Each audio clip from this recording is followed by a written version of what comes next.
আপনাদের পরিচিত দুই দল আসে গেছে মারমুখী ভঙ্গিতে। এই মাঝখানে যে অদ্ভুত জীবটাকে দেখতেছেন এটার নাম রেফারি, বল বগলের তলে।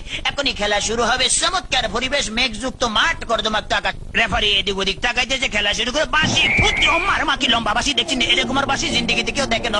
খেলা শুরু হয়ে গেছে, রেফারি বল ছাড়া তো তারা চাইছে, বল লই তারা ধরছে না, সামনে কোনো বল নাই, একজন আরেকজনের পিছিয়ে ধরতে আর খালি লাত্তি মারতে আছে। কি সুন্দর শারীরিক ক্ষমতা দেখছেন, খালি কাটতে চিনতে পারে। রেফারি ফরম নিশ্চিন্তে সুইংগাম চাপাই দিচ্ছে, লড়ে জরে না। এবার আবার বল মানে সুইংগাম দিয়ে বাচ্চে, বল সুইংগামের লগে আটকে গেছে, বল আর ছোটে না। এতে কয়ে কি কাম করলাম, রেফারি মুখের ভিতরে বল মারি দিয়ে, এটা তো গোল পোস্ট না, তবু মারি যে বল ছুটে না, ছুটে গেছে বল, মারলো, কই মারলো আল্লাহ মারলো, একজনে পাইছে। আমা একই আলামত দেখছেন নি, বুড়ের লাগে সুইংগাম লাগছে, সুইংগাম লাগে বল লাগছে, তেমন বল ছুড়ে দেয় না। কি করবো, তাৎক্ষণিক ভাবে ডিসিশন চিন্তা করলে দৌড়ে, রেফারিকে দৌড়াচ্ছে, রেফারি দৌড়ে হেঁটে দৌড়ে, রেফারি দৌড়ে হেঁটে দৌড়ে, এই দৌড়াইতেছে আমা রেফারি কাটতে পড়ে গেছে। কি মজা লাগলো, ঠিকই দিছি। আমি এবার উত্তেজিত হয়েছি তো, ডোন্ট মাইন্ড। এবারে খেলা আবার সরম গতিতে চলতে আছে। এরকমের খেলা কেউ দেয় না, বল কেন